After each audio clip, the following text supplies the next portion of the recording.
안녕하세요 여러분. 오늘도 강민혁입니다. 건보 자기소개서 2번 항목에 대한 정밀 분석을 진행하도록 하겠습니다.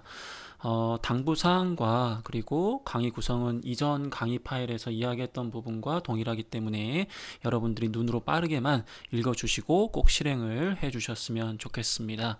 소속된 조직에서 문제가 발생하였을 때 기존 방법이 아니라 우리 지원자만의 방법으로 문제를 해결했던 경험을 물어보고 있습니다. 해당 항목에서 가장 중요한 평가 키워드가 무엇일까 같이 한번 고민을 해본다면 대부분의 지원자 여러분들이 문제 해결 능력을 선택했을 거라고 생각을 합니다. 나쁘지 않은 선택이고 좀 더 세부적으로 하위 능력을 강조한다면 이 사고력과 이 문제 처리 능력을 적절하게 반영할 수 있어야 되는 그런 항목이라고 말씀을 드리고 싶습니다. 개인적으로 우리 취업을 준비하는 많은 지원자 여러분들이 이 사고력에 대한 부분을 정말 어려워합니다. 충분히 저도 이해가 가는 게 저 역시 이러한 사고력을 일상생활에서 발휘하는 게 정말 쉽지가 않거든요. 그렇기 때문에 여러분들이 이 내용을 이해하시고 혹시나 본인이 적용하지 못하는 부분에 대해서 너무 지나치게 자기 자신을 비판할 필요는 없다라는 거 거듭 리마인드를 드립니다. 사고력 중에서도 보통 비판적 사고나 전략적 사고, 분석적 사고 여러 가지 사고력이 있는데 저는 오늘 여러분들에게 가장 난이도가 어렵다라고 할 수 있는 이 전략적 사고에 대한 부분을 바탕으로 이 문제를 풀어갈 예정입니다. 제가 이야기하는 부분은 굉장히 여러 가지 옵션 중에서 한 가지 방법이다라는 것을 잊지 마시고 제 가이드를 따라와 주시기 바랍니다. 전략적 사고라는 것은 뭐냐면 표면적인 문제가 발생한다고 하더라도 이 표면적인 문제 해결보다도 이거와 연관된 더 상위 개념의 문제점을 찾아낸 다음에 이 부분을 해결함으로써 원천적으로 아래 따라 나오는 표면적인 문제를 제거해 버리는 약간 그런 사고력이라고 생각을 해주시면 되겠습니다. 딱 들었을 때 굉장히 멋있거든요. 그리고 전략적 사고라는 단어도 굉장히 멋있습니다. 하지만 잘못 건드렸다가는 수습이 안 되는 굉장히 무시무시한 그런 사고력이기 때문에 단순하게 멋있다고 해서 여러분들이 무조건 접근할 필요는 없고요. 하지만 이러한 사고력도 있다라는 것을 바탕으로 과거에 이런 사고력이 있었다면 너무나 좋고 그런 사고력이 없다고 하더라도 앞으로는 이러한 사고력을 여러분들이 어떤 문제 해결 과정에 적용하신다면 단순하게 취업뿐만 아니라 여러분들이 향후 어떤 문제를 해결함에 있어서 굉장히 큰 도움이 될 수 있는 그러한 접근법이다라는 것을 강조드리고 싶습니다. 이 문제 처리 능력은 이제 문제를 정확하게 인식하고 타당한 근거를 바탕으로 새로운 방식을 고안하는 그런 일련의 과정이라고 이해를 좀 해주시면 될 것 같아요. 사고력과 문제 처리 능력은 사실은 연관되는 이제 그러한 부분이기 때문에 뭐가 사고력이고 뭐가 문제 처리 능력이냐, 여러분들이 학자처럼 그렇게 구분할 필요는 없는데 그래도 제가 나눠서 말씀을 드리는 게 여러분들한테 좀 더 이해가 빠를 것 같아서 이걸 구분지어서 말씀을 드려봅니다. 마찬가지로 이러한 부분들을 바탕으로 이런 것들을 강조해야 되지 않겠느냐라는 것을 저 도출을 한 거기 때문에 나름 근거 있는 도출이라서 이 키워드를 이 도출한 이 과정에서만큼은 여러분들이 어떻게 보면 제 강의를 좀 신뢰하셔도 좋을 것 같아요. 다른 내용들은 그럼 신뢰하지 않아도 되는 거냐? 그런 얘기를 하고 싶진 않은데 그대로 따라 쓰지 말라고 하는 부분들을 재차 강조드리고 있고 하지만 이제 이 항목에서 강조해야 되는 키워드는 제가 문제 해결 능력이라고 해가지고 여러분들이 이거 문제 해결 능력 강민혁이 얘기했어요. 이거 쓰면 안 되겠다. 절대로 그렇게 생각하시면 안 됩니다. 이 평가 키워드는 어느 정도 정해져 있는 거기 때문에 이 부분은 여러분들이 그대로 따라오셔도 되겠습니다. 자, 그러면 우리가 이제 평가 키워드를 증명하기 위해서 즉 내가 사고력과 문제 처리 능력이 있는 사람이다라는 것을 보여줄 수 있어야 되잖아요. 그렇게 하기 위해서는 적절한 소재와 상황을 제시하는 것도 중요하겠지만 더 중요한 것은 구체적인 행동 노력이 무엇보다 중요하다라는 거 잊지 마시기 바랍니다. 자, 그러면 어떤 소재가 있을 수 있나요? 100만 가지 소재가 있을 것 같아요. 여러분들이 조직 생활을 하다 보면은 굉장히 여러 가지 문제에 직면을 할 텐데 근데 제가 조건을 좀 두 가지를 여러분들한테 말씀을 좀 드리고 싶습니다. 예를 들어서 그 기존의 해결 방식이 있다 없다 여부는 확인을 하셔야 될 것 같아요. 무슨 뜻이냐면 어떠한 우리 조직에 문제가 터졌는데 이전에는 한 번도 이런 문제가 터진 적이 없어요. 그래서 이 문제를 해결할 수 있는 기존의 방법 자체가 없는 거예요. 그러다 보니까 이 문제에서 요구하는 부분을 담아내기에는 좀 주제를 벗어나는 그런 소재이기 때문에 가급적이면 그런 소재는 제가 봤을 때는 적절하지 않은 게 아닌가라고 말씀을 드리고 싶습니다. 한마디로 이야기하면 기존에도 어느 정도로 해결하는 방식이 있는 그러한 문제 상황을 언급을 해주시는 게 좀 더 뒷부분에 자연스럽게 여러분들이 강조하고자 하는 키워드를 풀어낼 수 있지 않을까라고 말씀을 드리고 싶네요. 그 다음에 이제 기존의 해결 방식으로 해결이 가능한지에 대한 여부도 확인하시면 좋을 것 같아요. 이게 무슨 뜻이냐면 어떤 문제가 터졌는데 기존의 해결 방식으로 해결이 가능할 때도 있고 해결이 가능하지 않을 때도 있거든요. 근데 아마 대부분의 지원자들은 기존의 해결 방식으로는 한계가 있었습니다. 혹은 기존의 해결 방식으로는 해결을 못했기 때문에 제가 이런 아이디어를 냈습니다. 아마 이렇게 접근할 가능성이 굉장히 높은데 제가 강조드리고 싶은 부분은 이 아래 나와 있는 것처럼 직면하고 있는 보이는 문제이냐, 현재 상황은 문제가 아니지만 현재 상황을 개선하기 위한 찾는 문제이냐. 저는 사실 이 부분을 여러분들한테 강조를 하고 싶거든요. 이게 무슨 뜻이냐? 기존 해결 방식으로 해결이 가능한 저는 그러한 소재를 찾았으면 좋겠어요. 어? 기존 해결 방식으로 해결이 됐는데 그럼 내 방식이 필요 없는 거 아니냐? 그렇게 생각하면 안 된다라는 거죠.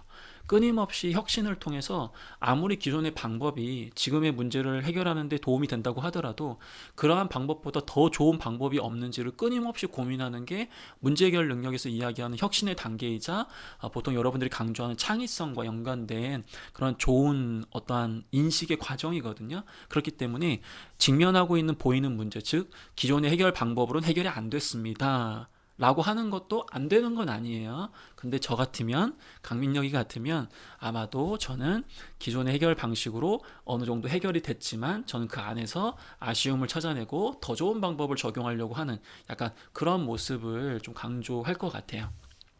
장래의 환경 변화에 대응해서 앞으로 발생할 수 있는 미래 문제. 근데 이거는 어쨌든 이번 항목에는 적용이 어려운 이제 그런 상황이기 때문에 여러분들은 이 부분 아니면 이 노란색 부분을 감안해서 소재를 잡아주시면 되겠습니다.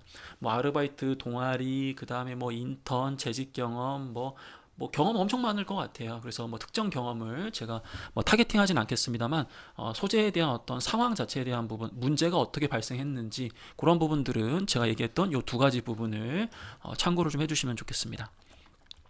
자, 그럼 이 부분이 제일 중요하잖아요. 여러분들이 과연 어떻게 문제를 해결했느냐 이게 굉장히 중요한데 여러분들의 그 깨알 같은 아이디어 자랑하지 마시고 뭔가 끊임없이 고민하고 적용하고자 하는 자세, 그 다음에 문제의 원인을 객관적으로 볼 수 있는 사고력, 저는 그 부분을 여러분들이 중점을 두고 강조를 하면 좋지 않을까라고 말씀을 드리는데요. 일단 첫 번째로 여러분들이 고민하셔야 될 것은 끊임없이 더 좋은 방법이나 방식에 대한 고민을 하고 있는 사람이다라는 걸 강조하면 좋을 것 같아요. 그래서 주인의식을 바탕으로 효율적이지 못한 관행이나 기존 방법들에 대해서 의문을 먼저 제시할 수 있어야 돼요. 그러니까 기존 방식이 나름 뭐 문제를 해결했기 때문에 크게 불편한 것도 아닌데 뭐 굳이 뭐 다른 방법을 찾느냐 이렇게 생각하지 마시고 제가 봤을 때는 조금이라도 0.1%라도 뭔가 더 좋은 방법과 그걸 통해서 조직의 어떤 기여를 조금이라도 할 수 있다면 그런 것들을 끊임없이 고민을 해줘야 돼요. 선생님 그렇게 살면 너무 피곤하지 않습니까? 피곤합니다. 근데 그런 사람들이 필요하다라는 거죠, 조직은. 그리고 목표를 위해서 기존 방법이 최선이 아닐 수도 있다는 마음가짐이 있어야 된다라는 거죠. 시킨 대로만 하면 발전이 없잖아요. 아무리 공공기관이 이제 거대한 조직이기 때문에 좀 안정적으로 운영을 하다 보니까 보수적 관점의 어떤 색채가 있을 수밖에 없거든요. 근데 그게 나쁜 게 아니라 그 조직의 특성을 반영한 문화이기 때문에 하지만 그럼에도 불구하고 경영의 효율화를 추구하는 대다수의 공공기관의 이 직면 과제로 봤을 때 어떻게든 업무의 효율화를 추구하는 것은 굉장히 중요하고 그 과정 안에서 지금 건보가 추구하는 이 2번 항목에 대한 답안을 여러분들이 앞에서 제가 얘기했던 것처럼 끊임없이 더 좋게 만들 수 있는 그러한 마인드, 그러한 자세, 그런 것들이 있다라는 걸 강조하는 게 굉장히 좋다라는 거죠. 자, 그 다음에 이제 사고력에 대한 법을 발휘해야 되는데, 아까 뭐 여러 가지 사고력에 대해서 얘기하면서 제가 이제 전략적 사고로 제가 오늘 접근한다고 말씀을 좀 드렸거든요. 의문을 가진 문제점이 무엇인지 다각적인 각도에서 분석을 하는 그런 모습이 보여져야 되겠죠. 그래서, 저 같은 경우 약간 이런 느낌이라고 보시면 될 것 같아요. 이게 문제야. 이렇게 모든 사람들이 뭐 예를 들어서 뭐 여러분들이 어디 공공기관이나 어디 아르바이트를 했는데 민원이 항상 발생을 해요. 그래서 민원이 발생하면 그 고객을 응대하는 매뉴얼이 있어. 뭐 고객이 오게 되면은 일단은 화를 가라앉히고 그 다음에 주변에 뭐 던질 수 있는 것들을 일단 치우고 그 다음에 절대 뜨거운 음료를 주지 말고 왜냐하면 언제 나한테 이렇게 던질지 모르니까 여러분 이런 얘기 하시면 이거 공공기관 못 들어가겠는데 이렇게 생각하실 수 있는데 그런 비상식적인 상황들이 많이 발생합니다. 예, 그러다 보니까 그런 매뉴얼들이 있기 때문에 그거대로 잘 처리를 해. 근데 내가 봤을 때 민원을 그렇게 잘 처리해서 고객한테 잘 대응하는 것도 중요한데 아예 그러한 현장에서의 민원이 발생하지 않도록 사전에 뭔가 내가 노력을 한다면 아예 그런 상황 자체를 안 만들 수 있지 않을까. 그래서 뭐 어떠한 정책적인 부분들에 대한 민원이 많다고 한다면 그 정책적인 부분들이 가이드가 가는 그런 상황이나 뭐 홍보되는 상황이나 아니면 다른 이제 민원인 분들이 그런 것들을 접근하는 과정에서 어떤 부분들을 잘만 해결한다면 아예 현장에서 이러한 민원 자체가 발생을 안 할 거기 때문에 이제 원천적으로 이 문제가 사라지는 거잖아요. 그래서 지금 현장에서 민원이 발생해가지고 그 사람들을 응대하는데 너무 힘들어가지고 그런 것들을 매뉴얼을 어떻게 지금 지키고 있다, 이런 방식으로 해결하고 있다. 이거에 너무 막 혈안이 돼 있지 말고 그 상황 자체를 없애버리기 위해서 전략적 사고라는 관점에서 상위 개념의 문제점을 빠르게 찾아내자는 거죠. 그런 문제점을 찾아낼 때 순간적인 느낌에 의해서 이것 때문에 민원인들이 이렇게 많이 오는 것 같다라는 느낌이 아니라 굉장히 다각적인 각도에서 여러 객관적인 정보나 여러 객관적인 어떤 상황에 근거해서 정확하게 문제점을 판단하라는 거죠. 그리고 이러한 새로운 방법들에 대해서 주변의 공감대를 얻는 것도 중요하겠죠. 왜냐하면 결과적으로 나의 어떤 주관적 판단이 개입이 되는 거잖아요. 아무리 객관적인 데이터가 있다고 하더라도 그 때에 따라서는 그 데이터를 의사결정하는 그 주관적인 어떤 내공이 개입되는 것이기 때문에 여러분들이 뭐 신입사원이나 아니면 인턴이나 아니면 뭐 알바생인데 엄청나게 거창한 것들을 하기에는 사실은 좀 부담스러울 수밖에 없거든요. 그렇기 때문에 더더욱더 주변의 어떤 상사라든지 사장님이라든지 선배라든지 본인 아이디어나 아니면 어떤 본인의 어떤 생각들에 대한 부분들을 주변 사람들과 이제 공감대를 만들어내는 약간 그런 부분들이 굉장히 중요합니다. 그 이제 그런 걸 바탕으로 이제 여러분들이 이제 아이디어를 실행을 해야 될 텐데 한 가지 아이디어를 고민해서 이걸 적용했더니 대박이 났어요.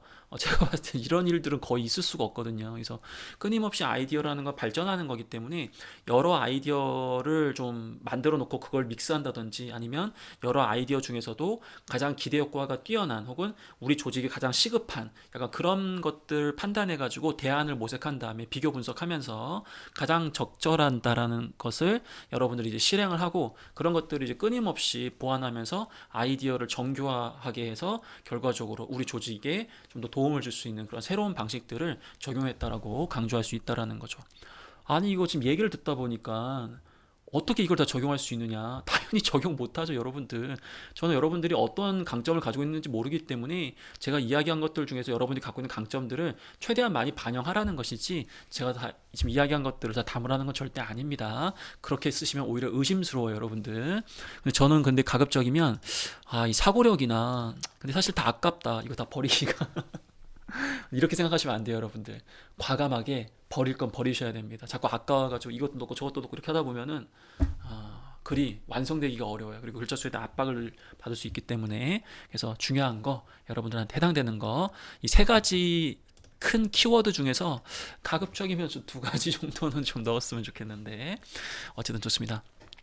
그럼 자신만의 방식을 사용한 이유가 뭐냐? 당연히 조직에 그게 도움이 된다라고 생각을 했고, 객관적으로 이제 그게 근본적으로 이제 문제 해결이 가능하기 때문에, 혹은 객관적으로 더 좋은 성과를 낼 수 있기 때문에 이게 아니라 객관적으로 더 좋은 성과를 지속적으로 낼 수 있기 때문이에요. 예를 들면 어떤 느낌이냐면, 여러분들이 뭐 동아리에서 어떠한 그 축제를 준비하는 방법이 있는데 뭐 어떠한 대회 환경에 따라 가지고 그 준비하는 어떤 매뉴얼도 있고 아니면은 그 가이드라인이 있는데 그거대로 안 하고 순서를 막 바꾼 거예요. 그렇게 하면 분명히 빨리 할 수 있기 때문에 이 지금 목표를 달성하는 데는 도움이 돼. 근데 사실은 이거는 단편적으로 일시적으로 성과를 내는 거기 때문에 굉장히 좋은 아이디어라고 하기에는 저는 분명히 한계가 있다고 생각을 해요. 그래서 조직에서 원하는 성과라는 것은 단발적인 성과를 이해하는 게 아니라 어떠한 이런 것들이 시스템화되고 이런 것들이 어떻게 꾸준하게 지속적으로 이 조직에 긍정적 영향을 줄 수 있는지에 대한 부분이 계속 담보가 돼야 되거든요. 그렇기 때문에 지속성이라는 개념이 굉장히 중요하고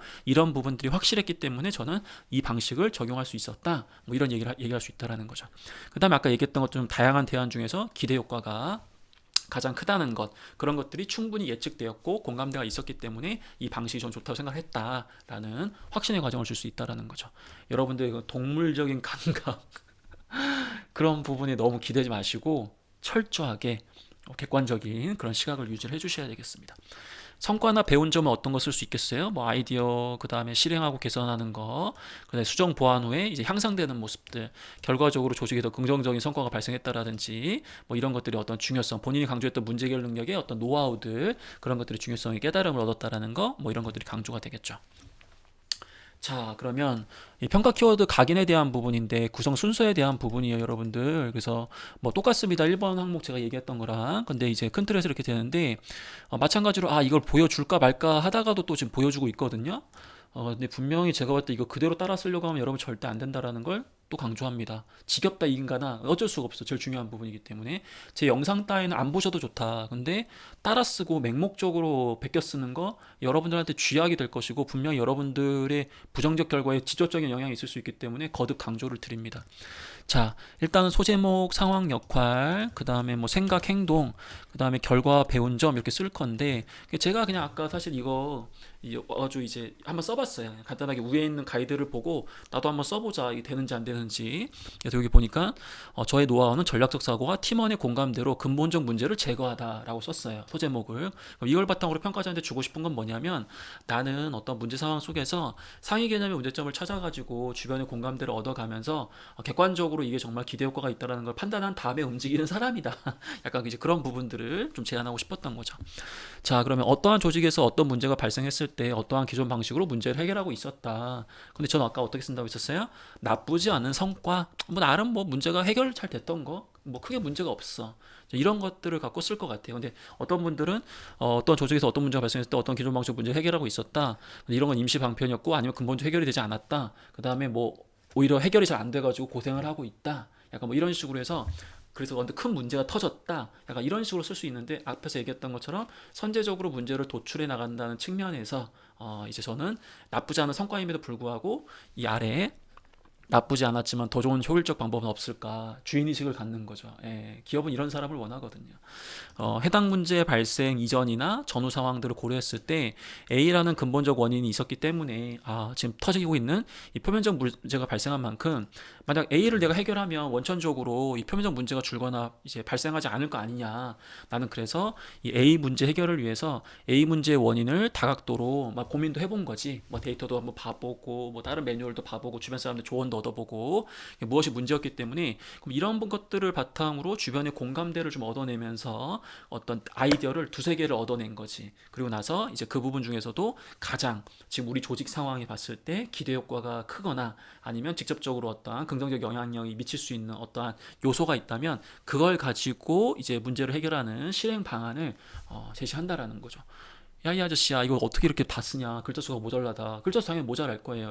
그래서 이 부분 다 담기보다도 여러분들의 해당되는 부분들 몇 개 잡으시면 된다라는 거예요.